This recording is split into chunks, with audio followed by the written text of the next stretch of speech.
capa y qué capa se produzca la transición. Pero bueno, eso a los efectos nuestros, a los efectos de lo que a nosotros nos interesa para tomografía computada, es despreciable. No tiene importancia, ¿no? En el espectro de los tubos que se utilizan en tomografía, la radiación característica no pesa.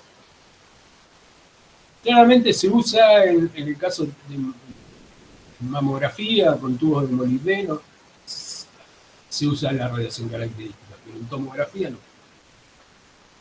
Así que en tomografía podemos pensar en este espectro. Este espectro, a su vez, se va a modificar.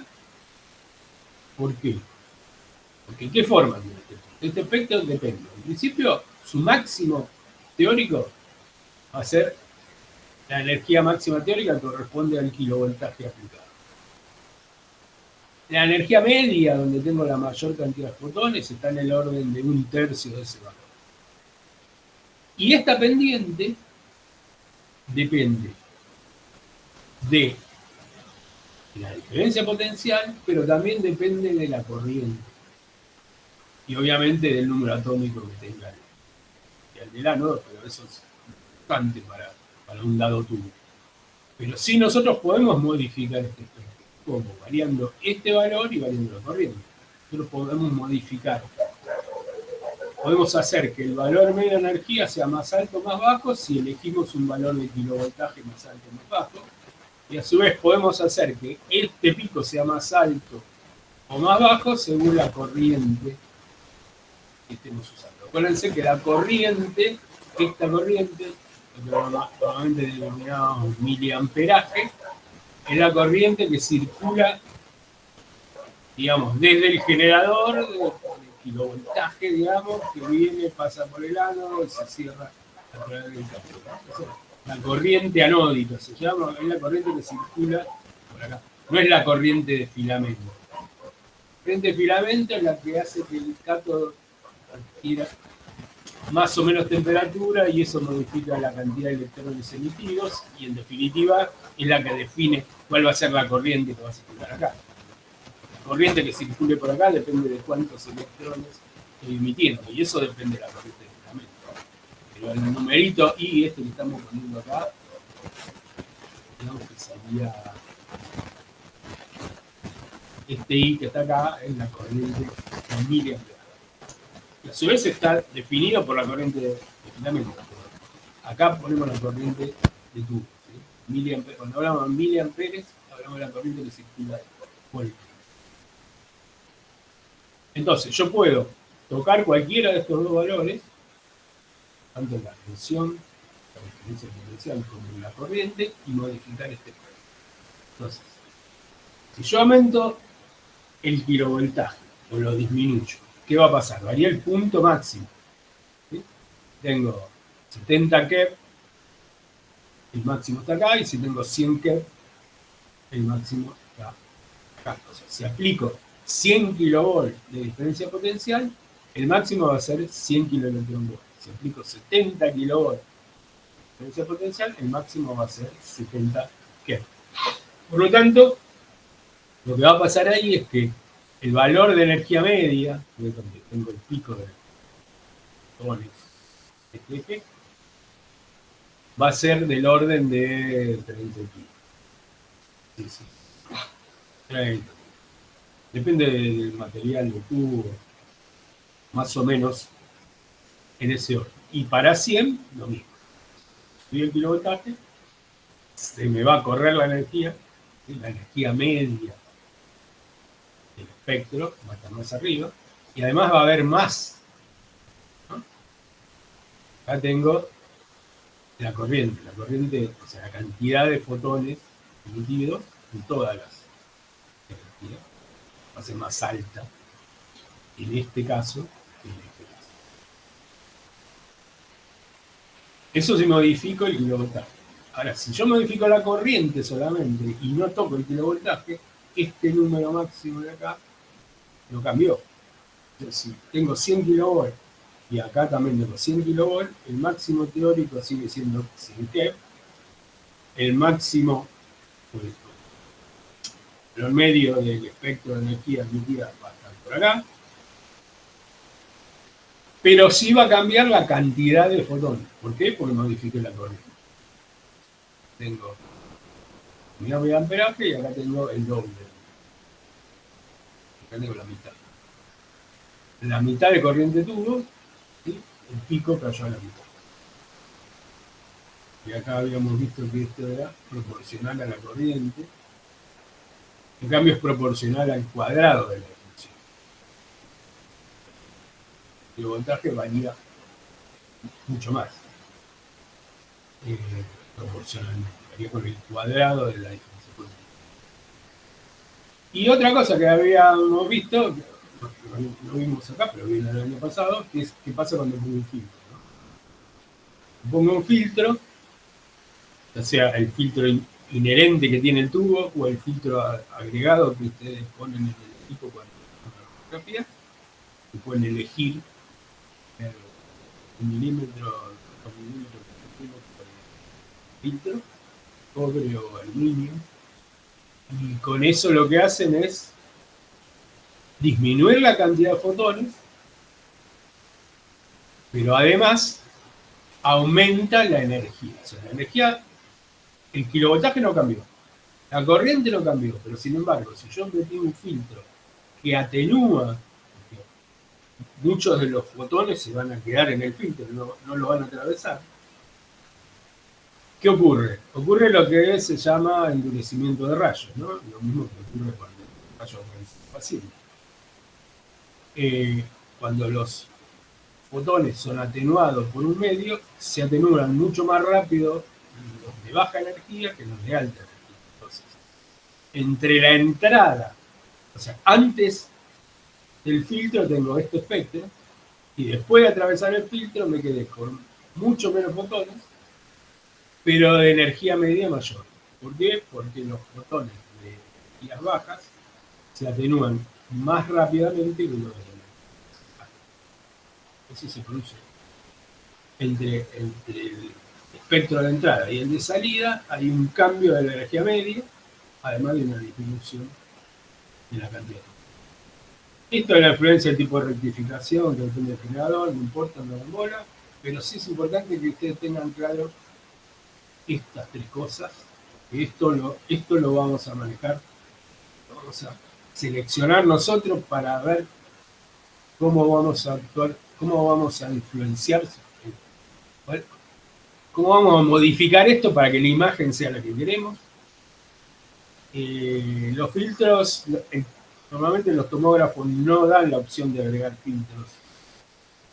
Ya tiene el tubo un filtro fijo y no se modifica. Pero bueno, es importante que entiendan que esto pasa dentro del paciente. El paciente se comporta como un filtro. A medida que los rayos atraviesan al paciente, se va produciendo este corrimiento. Se llama Bin Harden, el endurecimiento de rayos, y eso influye en la imagen. Así que, bueno, estos tres fenómenos es interesante, es importante que los tengan bien claros, que lo entiendan. Bueno, la cantidad de rayos importa, no vamos a entrar en ese detalle, ya lo vimos el año pasado. ¿Cómo influye esta variante? Bueno, obviamente si aumenta la corriente, aumenta la cantidad, si aumenta la tensión al cuadrado, aumenta la unidad. Y otra cosa importante desde el punto de vista sobre todo de la dosis, es que es inversamente proporcional a la distancia, ¿no? La intensidad de rayos. Una vez que los rayos son emitidos, esto es la emisión, una vez que son emitidos, a medida que aumenta la distancia, a medida que me alejo del tubo, la intensidad decae con el cuadrado de la distancia. Eso es importante para protección radiográfica. Y es importante en el caso del tomógrafo, no es tan importante porque ahí ustedes, digamos, el tubo está fijo en una determinada posición. O sea, está girando alrededor del paciente con un radio fijo. El tubo está acá, el detector acá y gira siempre con el mismo radio alrededor del paciente, no que yo lo pueda alejar o acercar. Entonces, en radiología pueden modificar la distancia del tubo hasta el paciente o del tubo hasta el detector. Acá no, acá es fijo. La distancia tubo-detector es fija y la distancia tubo-paciente salvo una pequeña variación de la altura de la camilla, prácticamente digamos que efecto no se tiene en cuenta. Y no lo estamos modificando. O sea que bueno, cuando hablamos de calidad de rayos, recuerdan, es la energía de los rayos. Los rayos son más o menos penetrantes. Hablamos de cantidad de rayos y con la intensidad, es decir, cuántos fotones. Eso es simple repaso de pilota, el tubo. ¿Cómo funciona el tubo? Después vamos a ver algunos detalles técnicos, tecnológicos, constructivos del tubo, alguna pequeña diferencia que pueda haber, pequeñas o no tanto, diferencias entre un tubo de rayos X convencional y un tubo de tomografía. Pero en principio, digamos, desde el punto de vista de la física, de la teoría de cómo se producen los rayos X, es exactamente lo mismo que vieron el año pasado. Esto simplemente es un repaso remarcando algunos temas que es importante que tengan muy, muy claros. ¿Alguna pregunta?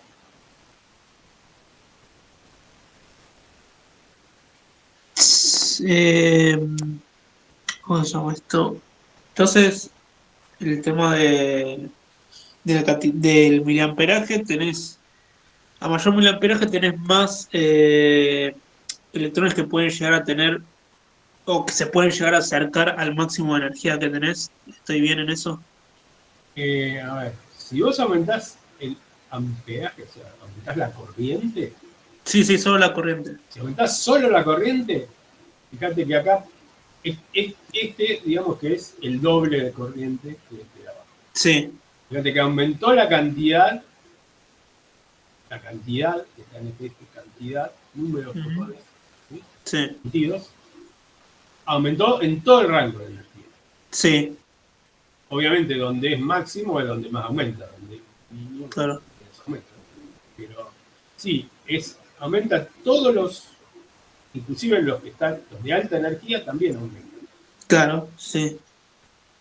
Lo de baja aumentan un poco menos, pero porque acá hay Está. Y después, yo llego un poquito tarde, pero lo de, ¿cómo se interacción fotoeléctrica vemos, ¿no? Sí, sí. Lo vi, no, la interacción fotoeléctrica, después la vamos a ver, es la que se produce listo, listo. Solo adentro del paciente. vieron. Listo, Acá solo no estamos hablando de características. interacción todavía, acá estamos Ah, hablando listo, de listo. los dos principios por los cuales se emite radiación. Bernstein y características también. Acá lo que tengo es la interacción de un electrón Sí, con un material. sí, sí. Y ahí se produce emisión de rayos. Sí, a mí sí, sí. Ya sea por frenado Por o favor, por sí. radiación característica. Pero en este caso estamos hablando de electrones interactuando con el Listo, material del átomo. listo, solo emisión de cosas. Una vez Perfecto. que emitimos los fotones, después ahora vamos a ver cómo esos fotones, ya no electrones, sino fotones, Sí. interactúan por efecto fotoeléctrico Listo. con la materia, con el tejido del paciente o con el detector. O sea, la Claro. radiográfica o el detector electrónico, lo que le ponga adelante. Listo, listo. No, quería saber bien que. No, listo, está, no es tu única característica. Perfecto, gracias. No confunden, no mezclan, porque a veces mezclan las dos cosas. Son dos fenómenos totalmente distintos. Sí, Uno son electrones interactuando con material y el otro son fotones. claro, Son sí. totalmente diferentes.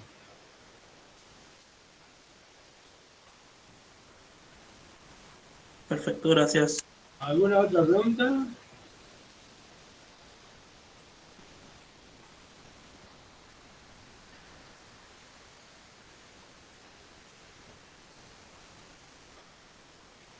Jorge.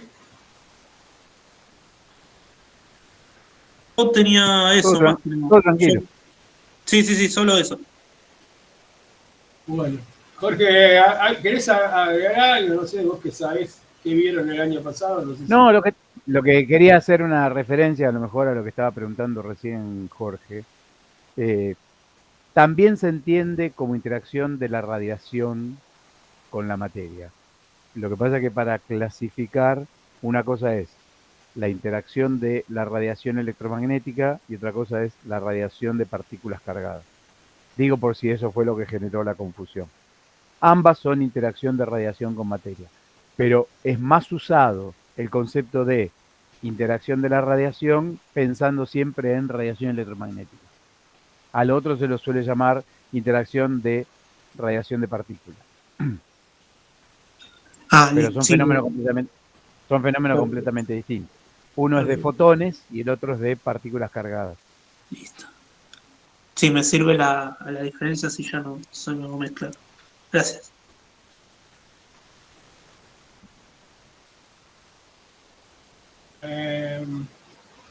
¿Alguna otra duda, pregunta?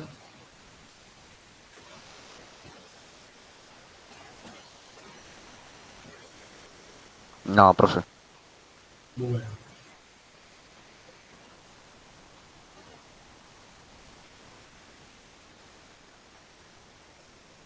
Bueno,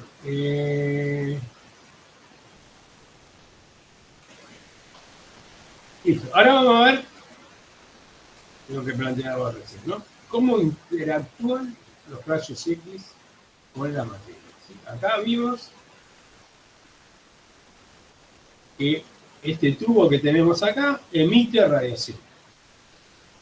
Tubo emite un haz de abanico de rayos, en el caso de tomografía de tercera generación, que vamos a ver después. ¿Sí? Pero cada rayo X, vamos a pensar como fotones que avanzan en una determinada dirección, en un ángulo determinado, y dentro del abanico este tenemos un montón de rayos. Bueno, esos rayos van a interactuar con el objeto y algunos se van a quedar ahí, otros se van a dispersar y otros van a llegar al objeto. Entonces acá tenemos el fenómeno de interacción de fotones o de energía electromagnética con tejidos y con materiales que usamos para detectar. Vamos a ver que es importante entender cómo se produce esta interacción, sobre todo en el paciente, porque en el detector, iba a saber que los detectores lo que hacen es medir una cierta intensidad de radiación y convertirla en un número para después usarlo para hacer cálculos, pero es importante entender qué pasa en el paciente, porque de ahí es donde nosotros vamos a sacar la información para calcular los MU. Nosotros lo que queremos es saber qué hay adentro de cada voxel. ¿Cómo lo vamos a averiguar? Viendo cómo ese voxel interfiere con los rayos X, o cómo los rayos X son atenuados o en mayor o menor medida en ese box, ¿sí?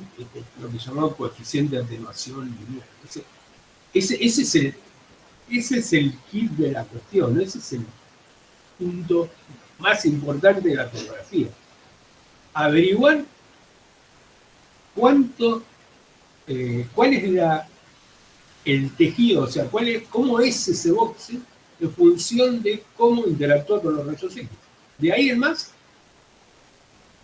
todo depende de eso. O sea, el píxel va a tener un tono de gris que corresponde a un número CT que fue calculado como el mu del tejido menos mu del agua sobre el mu del agua por una constante, es el que es el mu del tejido, en definitiva, lo que calculé en la reconstrucción de la imagen, y que proviene de que los rayos interactuaron con el boxe. Y entonces lo que llega acá no es lo que salió del tubo, sino que está modificado de alguna manera porque le puse un paciente en el medio. Porque si yo no pongo nada acá, lo que sale de acá llega acá exactamente sin ninguna modificación. Lo que yo quiero, lo que yo hago, justamente porque quiero saber qué hay adentro del tipo, lo pongo acá, lo atravieso con rayos X y veo qué me queda, después que los rayos X interactuaron con el paciente. Y eso me dice cómo es el tejido del paciente, que en definitiva es lo que quiero saber. O sea que esa interacción que se produce de rayos X, de fotones, con un pedacito de tejido, ahí está el corazón de la tomografía computada. Ese es el punto, ese es el valor a calcular. Entonces es importante que entendamos eso. ¿Sí? ¿Qué pasa ahí? Es lo que yo quiero ver. Bueno. Ahora, yo quiero que ese voxel tenga un número muy bien calculado. ¿Para qué? Para que yo lo pueda comparar con otros MUEs de otros tejidos y tenga una imagen con contraste. Que yo vea que hay algo distinto. Entonces, yo tengo que medir el MU tratando de que haya la mayor diferenciación entre los distintos MU que representan a los distintos. Y si todos los voxels atenuaran igual, no tendría igual. Entonces, vamos a analizar cómo es que interactúan los rayos X con la materia.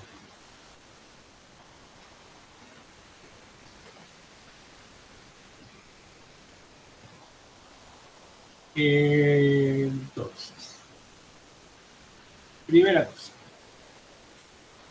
Hay una ley que describe la atenuación, la ley de atenuación, que describe cómo es, qué pasa cuando una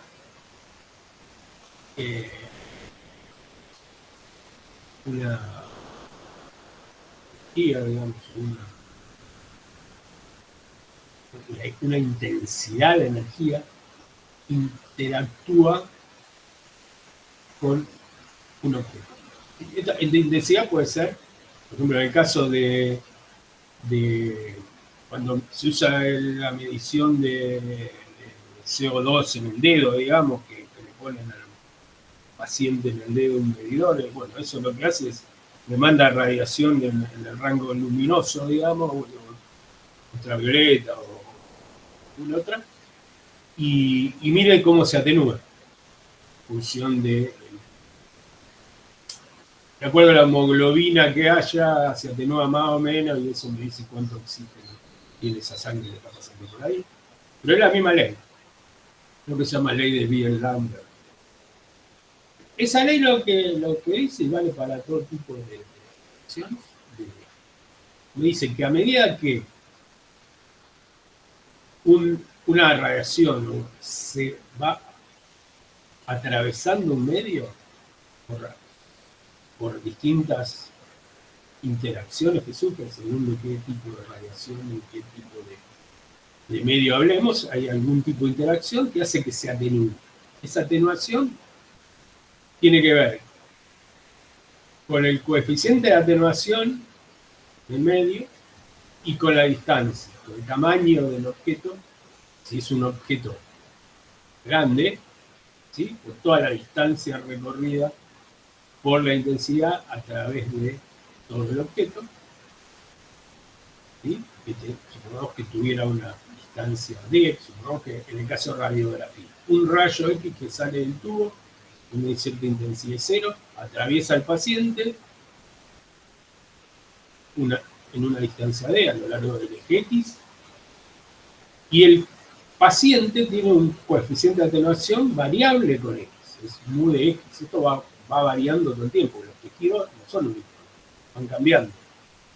Entonces, cuando la intensidad que sale después de haber atravesado todos los tejidos que encuentre en este recorrido X, en esta distancia D, esa intensidad está dada por esta fórmula. Me dice que la intensidad es I0, que es la intensidad inicial,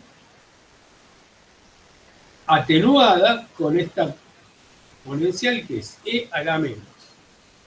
La menos, signo negativo, o sea que esto va a medida que aumenta el valor, esto decae.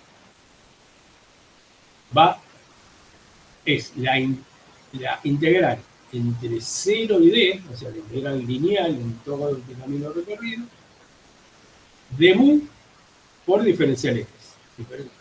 Mu de x por diferencial x. Mu es función de x, va cambiando, no es constante, sino que va cambiando por el efectivo cambio. Y a lo largo de todo el camino, o sea, lo integral de 0 y D, integra el producto de mu por x. ¿Eso qué quiere decir? Que si yo aumento el mu, si el mu es mayor, el tejido tiene mayor mu, la atenuación va a ser mayor, y si el camino recorrido x es más largo, también esto va a aumentar, o sea, el decaimiento de la intensidad va a ser mayor. Así que yo arranco con una intensidad de sub 0 acá, y va decayendo exponencialmente a medida que aumenta. Entonces, en el caso de la radiografía, ustedes no hacían esta cuenta. Ustedes simplemente miraban rayos desde este lado, los rayos atravesaban al paciente, y cuando llegaban a la placa radiográfica tenían una intensidad I, estaba dada por I0, que es lo que salió del tubo, atenuado exponencialmente con un exponente, digamos, acá del exponencial, que es la integral del producto de mu de x por diferencial x, el espacio recorrido.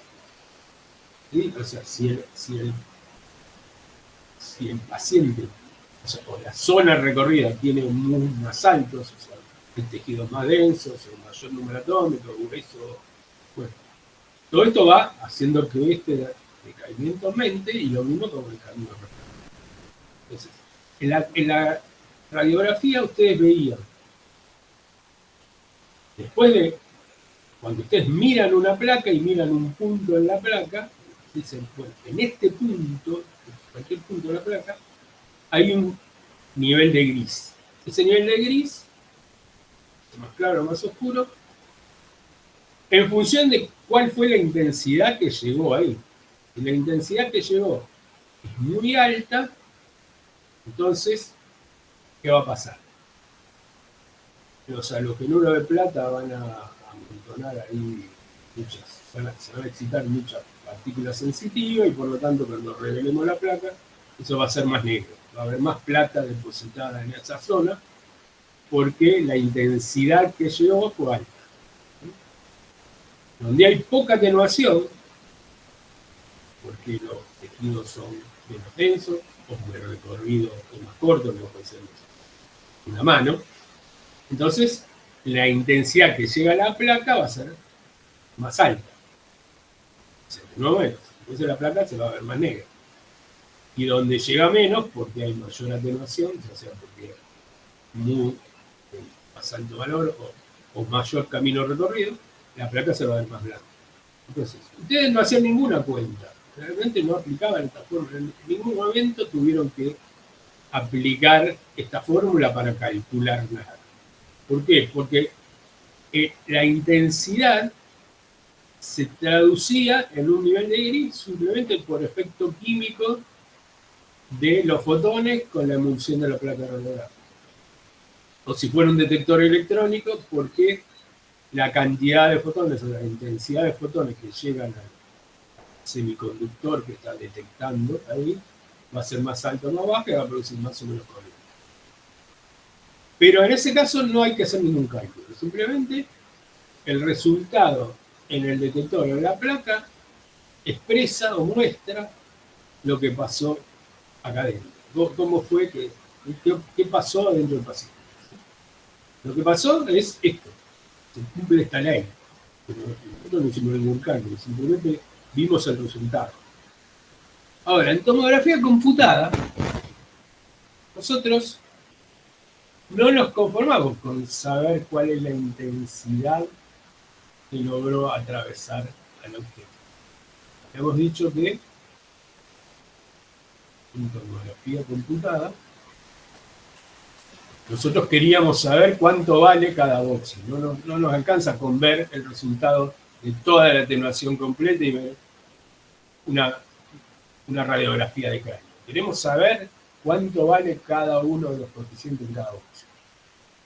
Entonces lo que tenemos que hacer es medir las atenuaciones en todas las líneas, en cada ángulo, en distintos ángulos, ir recorriendo el paciente alrededor, ir mirando alrededor del paciente y tomando proyecciones, y con eso calcular el número. Entonces lo que vamos a aplicar, ahora sí la leo.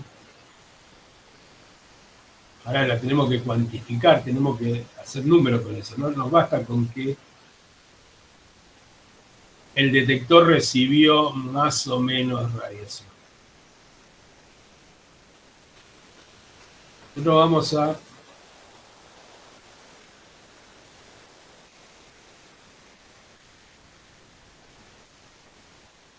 vamos a aplicar matemática, vamos a aplicar métodos de cálculo, algoritmos, para saber cuánto vale cada uno. Entonces, lo primero que tenemos que hacer es discretizar la medición. Ya no podemos aplicar una función continua, si bien en el cuerpo del objeto esto es continuo, esto es una variación continua de los tejidos. El paciente no está dividido en cubitos, lo que cada pedacito de tejido va cambiando continuamente. Pero bueno, no podemos hacer un cálculo que nos permita ver un continuo. Para poder calcular cosas en computadoras hay que tener números discretos. Hay que tomar valores fijos discretos. ¿Sí? Cuanto más chiquitito, mejor. ¿Sí? Entonces, por eso hablamos de voxeles, por eso decimos, bueno, nos imaginamos al objeto dividido en cubitos. Puede ser la mortadela, la corto en rodajas, la rodaja la corto en filas y columnas para obtener cubitos. Cada cubito adentro tendrá carne, grasa, pimienta, lo que sea, y eso hará que tenga un determinado valor de coeficiente de atenuación. Entonces, para poder averiguarlo, yo lo que tengo que hacer es, primero, imaginarme que el cuerpo adentro lo voy a dividir en cubitos, ¿sí? En todas las direcciones, ¿sí? No va a ser una matriz, no va a ser una sola línea, no va a ser una matriz de cubitos, donde en cada línea, en el momento de la detección, se cumple la ley esta, nada más que discreta, ¿no? ¿Sí?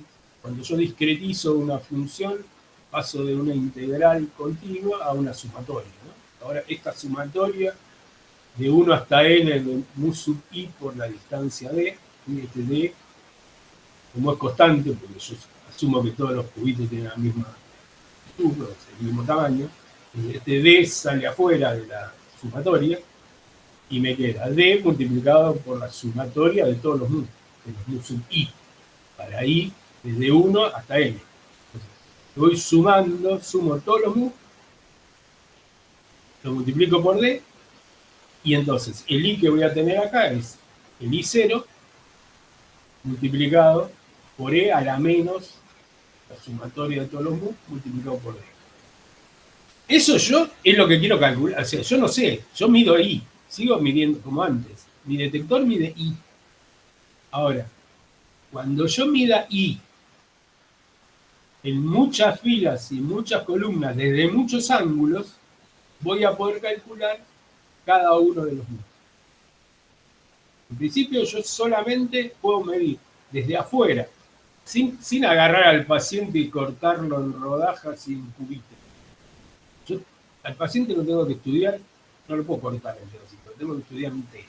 Entonces lo tengo que mirar de afuera. Entonces le tiro radiación de un lado y miro lo que sale por el otro. ¿Sí? Y sé que dentro de esta línea se cumple esta ley. Entonces, hago eso. Para cada ángulo mido un montón de líneas. Con eso tengo una matriz de línea de columnas, medidas en muchos ángulos, y con eso voy a calcular. Vamos a ver bien cómo se hace eso. Pero entiendan claramente que, en definitiva, mi información, lo que yo quiero saber y lo que me va a permitir ver una imagen es calcular esto. ¿Y cómo lo voy a calcular? Porque sé que se cumple esta ley. Entonces, ¿por qué se produce esa atenuación? Ahora viene la cosa. Esto se atenúa, este mu que ocurre acá. Le llamé coeficiente de atenuación lineal. ¿Sí? Se llama coeficiente de atenuación lineal porque estoy asumiendo que esto ocurre en una línea, ¿no? En una única dirección. El coeficiente de atenuación lineal se mide en unidades de longitud, 1 sobre centímetro, 1 sobre milímetro, ¿no? Está multiplicado acá. La distancia, si la distancia está en milímetros, el mu tiene que ser 1 sobre milímetro para que el coeficiente que aparece acá del exponencial no tenga unidades. Este es un número que tiene que ser adimensional, no tiene que tener unidades. Tiene que ser e a la menos un número. Entonces, si esto es centímetro, esto tiene que ser 1 sobre centímetro. Si milímetro, 1 sobre centímetro. El coeficiente de atenuación lineal tiene unidades 1 sobre milímetro, o 1 sobre longitud. Ese coeficiente de atenuación lineal es una propiedad del tejido. Acá estamos hablando de atenuación a la radiación X, ¿no? ¿Cómo atenúa la radiación X? Ya no hablo de otro tipo de altura. En el caso anterior hablábamos de cuánto se atenúa la radiación ultravioleta por influencia de la hemoglobina. No, acá lo que estamos viendo es cómo se atenúa por efecto, cómo atenúa la radiación X, cómo los rayos X son atenuados por efecto. Entonces vamos a ver que en principio el coeficiente de atenuación lineal depende de la energía. ¿Sí? O sea, cada tejido tiene un coeficiente de atenuación lineal, pero no es siempre el mismo, depende de la energía. A medida que aumenta la energía, ¿sí? El mu lineal, ¿no? Está el coeficiente de atenuación másico, que es sobre la densidad, pero no lo importa. El coeficiente de atenuación lineal para nosotros es una función de la densidad del tejido, del número atómico del tejido y de la energía. ¿Sí? La densidad y el número atómico son propiedades del tejido. ¿Sí? Tenemos un tejido que tiene una determinada cantidad de moléculas, que tiene átomos, que tienen un determinado número atómico y están de alguna manera ligados a moléculas, puede ser más líquido, menos líquido, más denso, menos denso, de tener distintas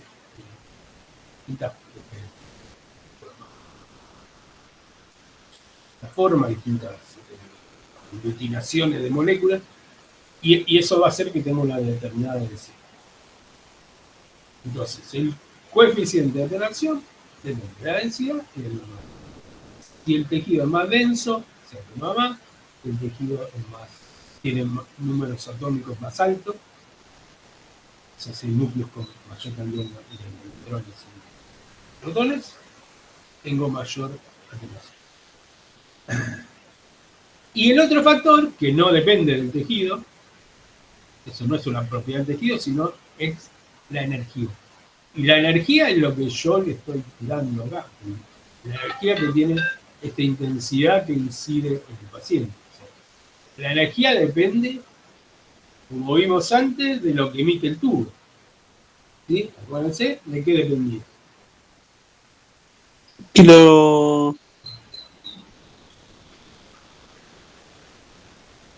¿De qué dependía la energía de los fotones? Kilovoltaje, la diferencia de... ¿No?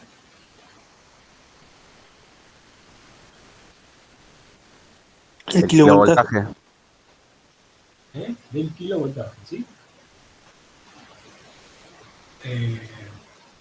El kilovoltaje seleccionado es el que me va a determinar cuál va a ser la energía, la energía media, ¿no? Habíamos visto que de acuerdo a lo que nosotros metíamos acá, la diferencia potencial aplicada, íbamos a tener una energía media que va a ser más o menos un tercio. Bueno, entonces, Esta energía que nosotros estamos eligiendo, por eso cuando hace una radiografía cambian el kilovoltaje, lo que están cambiando es la energía media de los fotones emitidos. ¿Para qué? Para que interactúen de una manera u otra con el tejido. Según cómo interactúen es como va a ser el mundo. Entonces, si la energía es muy alta, ¿qué pasa? Me voy por acá. Todos los tejidos o todos los materiales, por acá tenemos grasa, por ejemplo, es esta curva de agua. Es negativa, por lo menos que uno, si quiere, porque es, no sé, no está representada así, pero no importa, la relación es la misma. Acá tenemos grasa, por ejemplo, después tenemos PMMA, es polimetilmetilacrilato, que es la gotita, o es una crin. Después tenemos por acá agua, el uno de estos es agua, la referencia, digamos, el agua. Después tenemos aluminio, tenemos hueso cortical por acá, PVC, este calcio con oxígeno, este titanio con hierro. Entonces son diferentes materiales, pero todos, en todos los casos el mu disminuye con la energía. Y lo que vemos acá es que al final, cuando la energía es alta, podemos, como que todos los materiales tienden a tener el mismo mu, ¿sí? Aunque la densidad sea muy distinta, los números atómicos sean muy distintos, al final lo que manda es la energía. O sea, si la energía aumenta mucho, los mu de todos los tejidos son prácticamente iguales. Entonces, pregunto, ¿yo cómo quiero que sean los mu que voy a calcular? ¿O cómo necesito yo que sean los mu que voy a calcular? Diferentes. Diferentes para cada tejido, ¿no? Claro, diferentes entre sí, para tener un contraste. Para tener contraste, yo necesito que cada tejido tenga un mu bien distinto del otro de al lado, ¿no? Entonces, para eso, no puedo usar energías altas. Porque si yo uso energías altas, me voy a que todos los tejidos son iguales. Yo quiero poder diferenciar la grasa del agua y de acá, qué sé yo, el hueso cortical, por ejemplo, que está por acá arriba, y acá en el medio están todos los tejidos blandos. Pero para que haya diferencia, por ejemplo, entre grasa y hueso, yo tengo que moverme por acá, en energías bajas. Con energías bajas depende de que es relativamente baja. En este gráfico, digamos, que llega hasta 150 Kev, yo me muevo por acá. En tomografía andamos por acá, andamos de orden de 40 Kev, de 30 y 40 Kev. Estamos en esta zona de energía donde los tejidos vivos, los tejidos humanos, animales, son diferentes, tienen diferentes mu. Entonces, si tienen diferentes mu, yo cuando calcule los mu, calculo el número de CT y asigno un tono de Milli, voy a ver contraste. Si yo me voy a energías altas, no va a pasar. Esto es muy importante que se entienda, ¿sí? ¿Por qué? Porque yo tengo que decir, bueno, ¿qué parte del paciente estoy viendo? Estoy haciendo un cerebro, estoy haciendo una pelo, estoy haciendo un tórax. De acuerdo a eso, yo tengo que entender un poquito cómo van a ser los tipos de tejido con los que me voy a encontrar y cómo tengo que elegir la energía adecuada para que haya diferenciación o atenuación diferencial.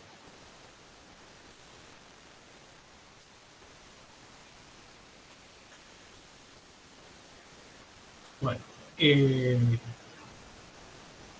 esa atenuación ocurre, digamos, esto que vimos es el mu, ¿no? Esto es que los mu tengan estos valores es consecuencia de cómo es la interacción. La interacción, básicamente, vamos a ver que puede ser fotoeléctrica o conductiva. ¿sí? Las más importantes interacciones que se producen dentro del paciente son la fotoeléctrica o la cónica. Hacemos un descanso acá y seguimos. ¿Puede ser? ¿Alguna Dale. pregunta? ¿Hay alguna pregunta hasta ahora? Algo que antes de cortar. Jorge, ¿No? ¿Todo bien? no sé, ¿quieres agregar algo, aclarar algo que por ahí no dije bien o no lo siente? No, me parece que está, va, qué sé yo. O sea, lo de siempre, uno Sí, cree que lo explicó bien y lo mejor que pueden hacer es ustedes decir qué les parece que falta. no sé. ¿Alguien quiere preguntar algo? ¿Decir algo?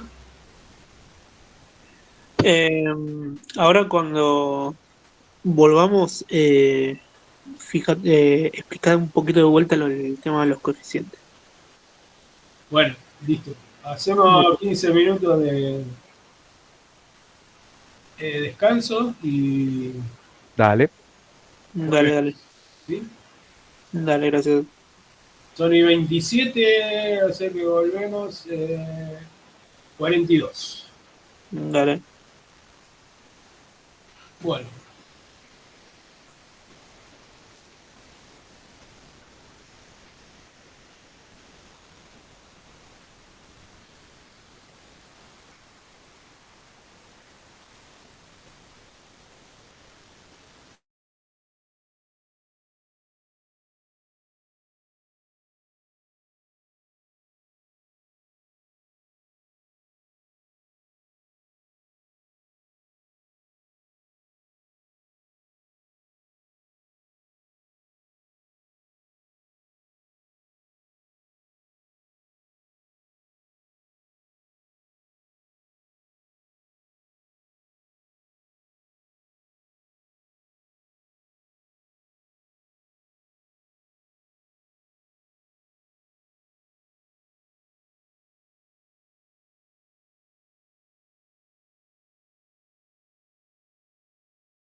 Hola. ¿Vamos de vuelta? Ya, acá estamos. Vamos. Bueno. Bueno, había quedado una pregunta pendiente.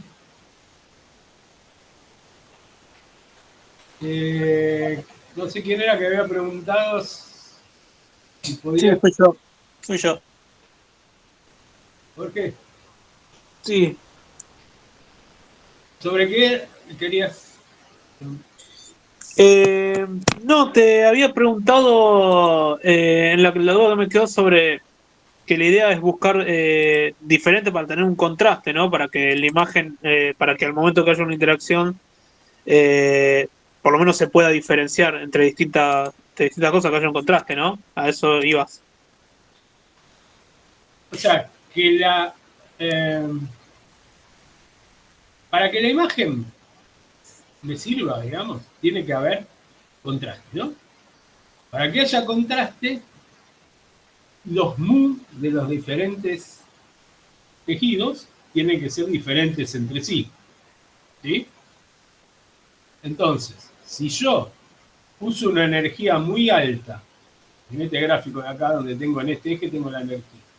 Si yo uso una energía muy alta, los coeficientes tienden a ser todos parecidos. Entonces, cuando yo haga la imagen, como los mu son muy parecidos, los números CT va a ser muy parecido y los niveles de grises que voy a visualizar en la imagen van a ser de menor contraste. En cambio, si yo uso energías donde los coeficientes de atenuación lineal son distintos entre los distintos tejidos, son bien diferentes, entonces yo puedo tener números CT diferentes que hagan que haya contraste en la imagen. Perfecto. ¿Se entiende?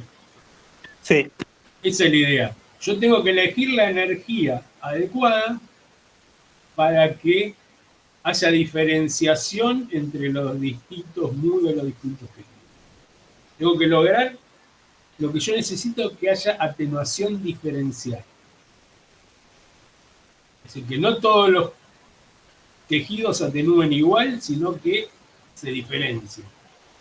Y para que se diferencien, tengo que usar una energía que esté tal que los mues de los distintos materiales sean distintos. Si yo uso energías altas, tienen que ser todos iguales y no me sirve. Y vamos a ver por qué pasa eso ahora, ¿no? Eso tiene que ver con la interacción. En principio,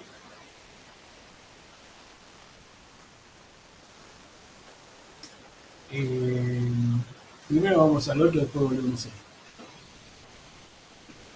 Ustedes vieron que la interacción con la materia, la interacción de los fotones X con la materia, básicamente tiene dos tipos de interacción. Hay alguna otra también, pero las más importantes son estas dos. Es la interacción fotoeléctrica y la interacción cósmica, que son bien distintas entre sí.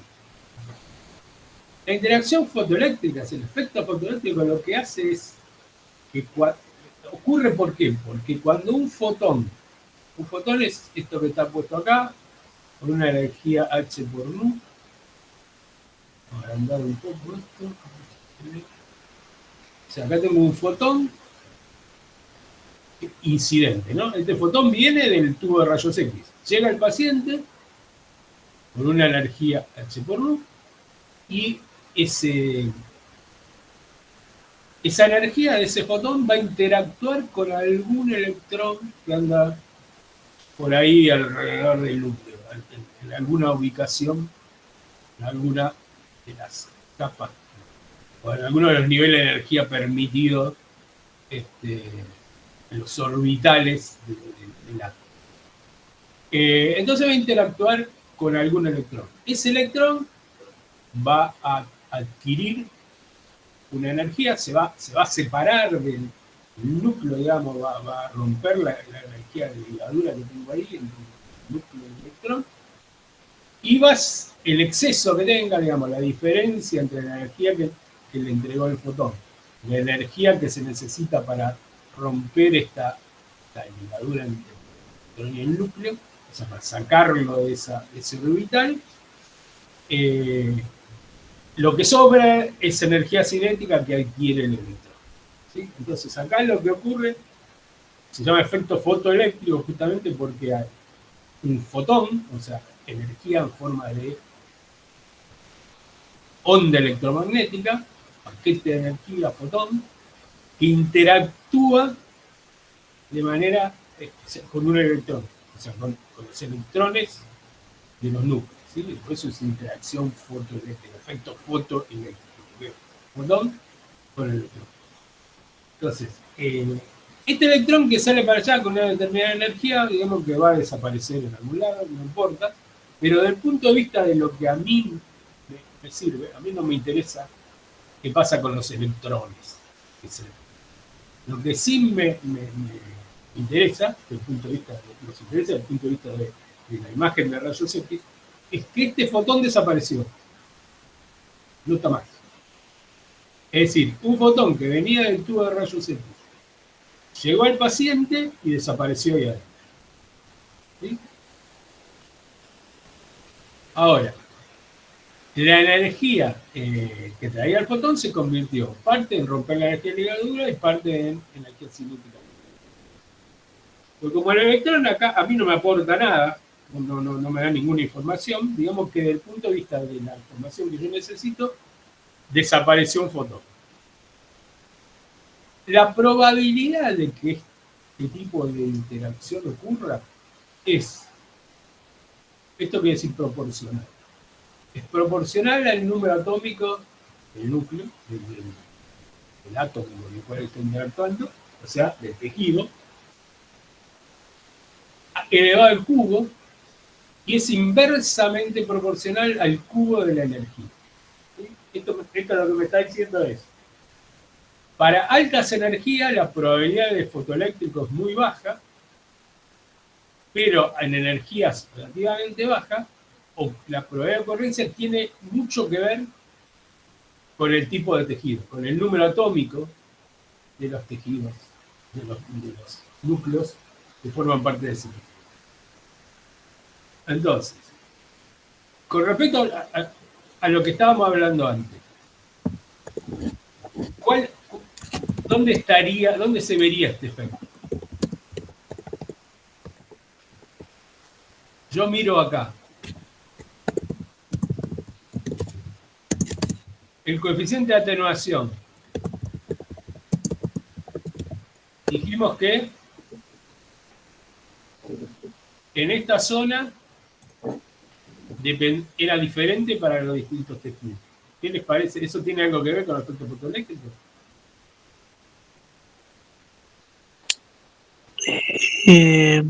Sí, porque depende del número. El número atómico, ¿no era? Sí. ¿Sí? ¿Están todos de acuerdo?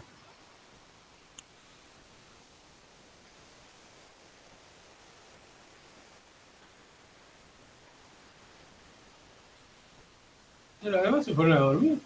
Profe, ¿no es que a bajas energías se produce más que todo efecto fotoeléctrico? Exacto. Eso es lo que pasa. Tengo. Entonces, ¿en qué parte de este gráfico estaría viendo eso?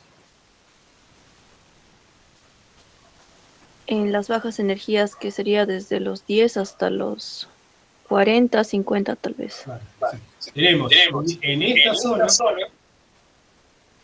tenemos energías relativamente bajas y acá podemos decir que lo que está predominando, lo que ocurre es que hay mucho efecto fotoeléctrico. ¿Por qué? Porque el efecto fotoeléctrico depende fuertemente del número atómico. Por eso, esto es bien diferencial. O sea, para distintos tejidos que tienen distinto número atómico, hay distinta probabilidad de ocurrencia. Entonces, en esta zona donde la energía es baja, los mu de los tejidos son distintos, porque justamente tienen distintos números atómicos y el efecto fotoeléctrico es fuertemente dependiente del número atómico. ¿Sí? Entonces, el efecto fotoeléctrico ocurre más, se da más a bajas energías y hasta 50 keV más o menos de energía, y tiene la particularidad de que es fuertemente dependiente del número atómico. Y eso es lo que nosotros necesitamos. Esto nos viene de perilla, porque es lo que yo quiero. Yo quiero que los MU de los diferentes tejidos sean bien distintos para que me dé imágenes con contraste. Y eso ocurre justamente cuando hay fotoeléctrica. El otro tipo de interacción es la interacción Compton. ¿Sí? En realidad hay dos tipos de scattering, uno coherente, otro incoherente. El scattering coherente o Rayleigh creo que se llama, lo único que hace es hacer que el electrón vibre y no pasa nada, pero el Compton, el incoherente, ese sí es importante para nosotros. ¿Por qué? Porque cuando ocurre la llegada de un fotón, igual que antes, el fotón viene del tubo de rayos X, interactúa con un electrón en los átomos del tejido, produce que el electrón lo desvía, digamos, como si fuera una desviar, digamos. Le pega acá, el que estaba acá se desvía para allá con una cierta energía cinética, y hay un segundo electrón, un segundo fotón, perdón, que se emite un fotón secundario, o sea, el primario desaparece, y se transforma en un fotón secundario y en un electrón. El electrón adquiere cierta energía cinética, y desaparece, se pierde, no nos importa, pero el fotón secundario es un fotón que tiene menos energía que el primario y sale en cualquier dirección. Entonces, esos fotones producidos por el efecto Compton son fotones de menor energía que el fotón incidente, pero desviados en diferentes direcciones. ¿Sí? De acuerdo a cómo interactúe, puede ser que este ángulo sea mayor o menor, o sea, puede ser hasta retro emitido, o sea, exactamente en sentido opuesto. Pero puede tomar cualquier dirección, de acuerdo a cómo interactúe. De acuerdo a cuánta energía cinética le entregue al electrón, el resto es la energía del fotón primario, del fotón secundario, digamos. Cuanto menos se desvía el fotón secundario, más se parece al primario en cuanto a su nivel de energía, pero cuanto más se desvía, menos energía tiene. Pero lo que sí sabemos es que, y lo que sí nos afecta, es que hay fotones secundarios que salen en cualquier dirección. Y además, la probabilidad de ocurrencia depende de la energía, de la primera potencia de la energía, y no tiene nada que ver con el número atómico. O sea que el efecto coherente, Compton, el scattering incoherente Compton, se produce independientemente del tipo de núcleo con el que estén interactuando, o sea que no discrimina los tejidos, lo cual implica que desde el punto de vista de atenuación diferencial no aporta nada, pero además tengo un fotón secundario que sale en cualquier dirección y que puede ir a parar a cualquier otra parte del paciente, o sea, irradia al paciente en otras zonas que no son las que estoy estudiando, se irradia hacia el paciente en cualquier dirección, inclusive irradia a cualquiera que ande dando vueltas por ahí, ¿no? En general, tomografía, adentro de la sala no hay nadie, más que el paciente, pero si hubiera alguien, o en rayos, donde por ahí ustedes andan dando vueltas por ahí, sabrán muy bien que la radiación secundaria es la que realmente afecta y produce efectos indeseados, y es la que perjudica, digamos, la que es perjudicial para los operadores o para cualquiera que esté recibiendo radiación, esté trabajando en el ambiente con radiación. Entonces, desde el punto de vista de la tomografía, tenemos el efecto Compton, que tiene una gran influencia, porque es bien diferenciador y ocurre a determinadas energías, y el fotoeléctrico, y el Compton, que ocurre casi sin depender mucho de la energía y para cualquier tipo de... Entonces, yo miro las dos cosas. Si yo miro interacción o atenuación producida por efecto fotoeléctrico o por efecto Compton. La atenuación que se produce por interacción fotoeléctrica ocurre hasta cierto valor de energía, por máximo 50 keV o por debajo, y disminuye a medida que aumenta la energía, y es fuertemente dependiente del número atómico. En este caso, esto que está dibujado acá sería la atenuación para un tejido único, ¿no? Para un dado tejido que tiene un cierto U, la atenuación, que es suma de los dos efectos, tiene esta forma. O sea, en determinadas energías disminuye, tiene ciertos valores altos y después disminuye mucho. Ahora, en esta parte donde disminuye mucho, disminuye por Compton. Ya el fotoeléctrico, ya no hay fotoeléctrico arriba de 40, 50. Esto disminuye solo por Compton. O sea que esta zona no me aporta nada, porque no me da información. ¿Por qué? Porque para que haya información yo necesito que haya fotoeléctrico, que es el que discrimina el número atómico. Que hace que yo tengo diferentes nubes sean bien distintos, ¿no? O sea, cada curva, por ejemplo, yo acá tengo una curva del mu para el hierro. Esta curva del mu para el hierro, para el hueso, por ejemplo. Acá. Curva del mu para el hueso, acá tengo fotoeléctrico, que va disminuyendo la energía, y es bien distinto de la grasa. Y después sigue Compton, donde es lo mismo hueso que grasa, acá no hay diferenciación. Entonces, acá tengo mues que me aportan la información y acá no.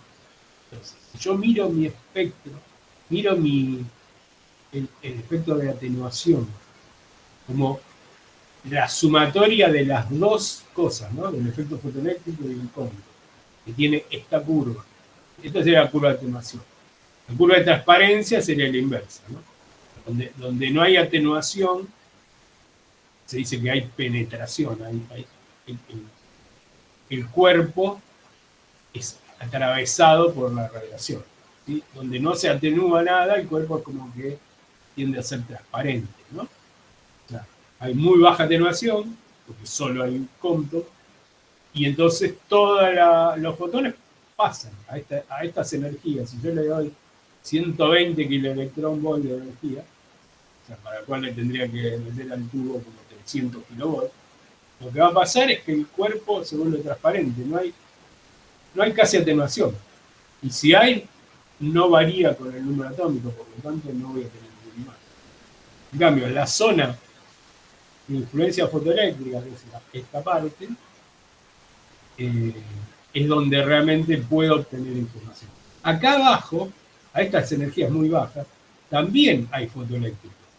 Pero el problema es que si la energía es demasiado baja, se atenúa muy rápido, no pasa, por más que digamos, esto sería la curva ideal del fotoeléctrico. En realidad, si yo miro o sea, esto es, digamos, la atenuación acá es tan alta que directamente no hay nada atrás del paciente. La energía es muy baja, hay Compton, hay fotoeléctrico, pero se atenúa tanto que prácticamente no tengo nada del otro lado. Entonces, tengo un rango acá de energía en el cual tengo buena diferenciación del tejido porque predomina el fotoeléctrico y el Compton no es tan importante. Después de cierto valor de energía ya deja de haber efecto fotoeléctrico y empieza a haber solo Compton, con lo cual esto no me sirve. Entonces, ¿dónde tengo que poner mi espectro de energía? Porque yo genere con el tubo. El espectro de radiación del tubo ¿Qué valores tiene que tener? ¿Cuál tiene que ser su energía media para que haya una buena interacción fotoeléctrica?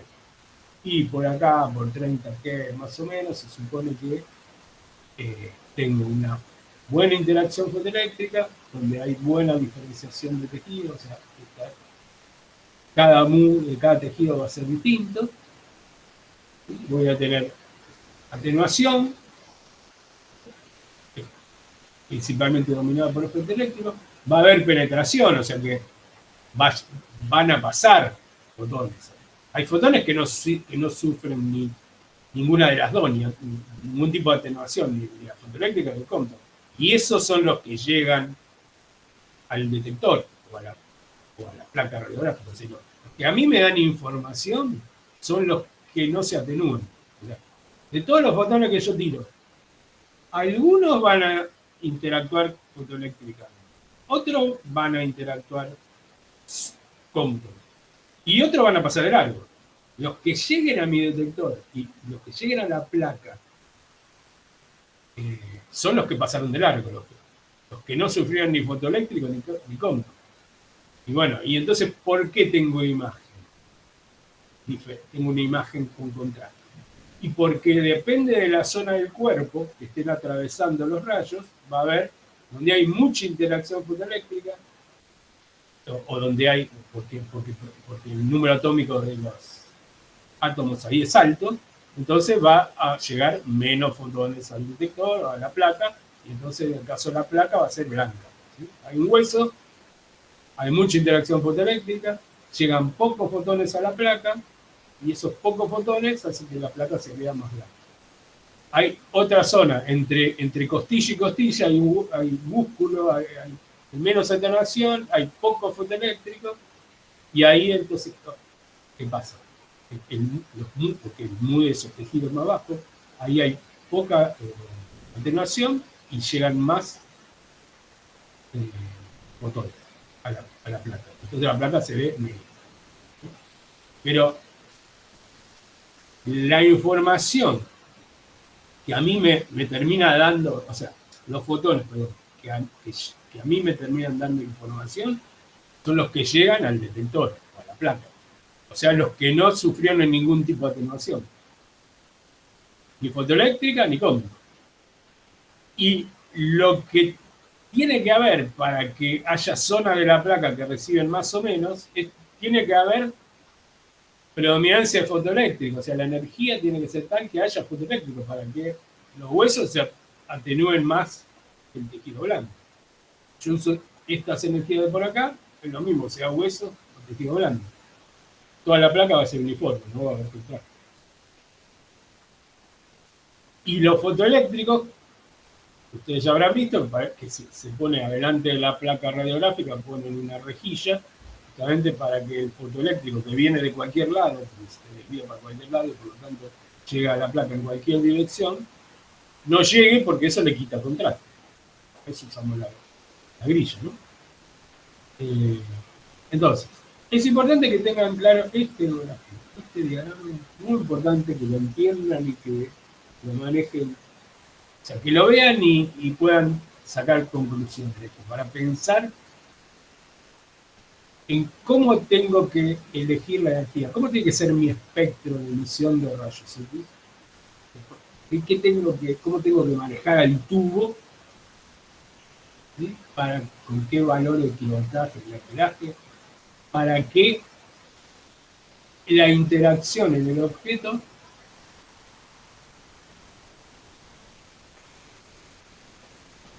¿sí? ¿Cómo tengo que trabajar con este tubo para que la interacción acá haga que llegue al detector lo que yo necesito que llegue? Si yo varío la energía, modifico la forma en que estos rayos interactúan con el objeto y por lo tanto con lo que llega finalmente al detector. ¿Qué es lo que me da información para poder hacer el imagen?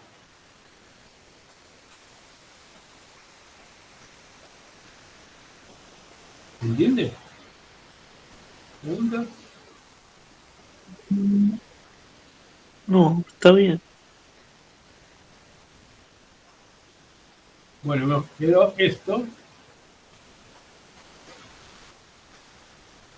Acá, bueno, esto lo que muestra es cómo se comporta el coeficiente de atenuación lineal. El coeficiente de atenuación lineal lo que hace es que se vaya atenuando la radiación a medida que avanza en el medio, ¿no? Ahora, si yo tuviera un haz monoenergético, o sea, si hubiera una sola energía, si yo en lugar de emitir un espectro de radiación, emitiera fotones de una única energía, todos igualitos, lo que va a pasar es que a medida que avanza a través del medio, más o menos por cada centímetro se reduce un 20%. ¿Sí? Yo tengo agua, por ejemplo. Tengo 1000 fotones de una energía única. Al atravesar 1 centímetro de agua me quedan 800. 20% de los 800 que me quedan en el siguiente centímetro se pierde otro 20% y me quedan 640. De los 640 en el tercer centímetro, esos 640, como se atenúa el 20%, me quedan 512, y en el último centímetro, de los 512 se atenúa el 20 y me quedan 410. O sea, que si yo tengo un haz monoenergético, si tuviera un rayo de una única energía, los rayos fueran todos de una sola energía, más o menos cada 4 centímetros de agua se reduce de 1000 a 400, un poco menos de la mitad. Ahora, en el caso de energía de un haz que no es monoenergético, sino que, como vimos, es un espectro de radiación que tiene esta forma que vemos acá, o sea, que tiene un valor de energía media y tiene un montón de energía distinta. O sea, los fotones tienen una distribución de energía entre 10 y 100 kilos. La mayoría estarán por acá, los de 50, pero hay una distribución de energía. No es una energía única. Entonces, como los fotones son de diferente energía, ahora la atenuación no es como antes, que cada centímetro se va a reducir un 20%. Porque eso depende de la energía. ¿Sí? Entonces, para una energía media de 40 kiloelectronvolt, por ejemplo, se produce una atenuación. Un 35% de los fotones se atenúan, con lo cual de 1000 pasa a tener 650. Pero además se modificó la energía media, por efecto del endurecimiento de rayos, del cargo. Entonces, ¿qué pasa? Ya ahora lo que queda después del primer centímetro no es más de 40 K. Ahora su energía media es 47. ¿Qué debería decir acá? No, pero no, acá está mal. Dice 40 KB, debe ser 40 KeV, kilo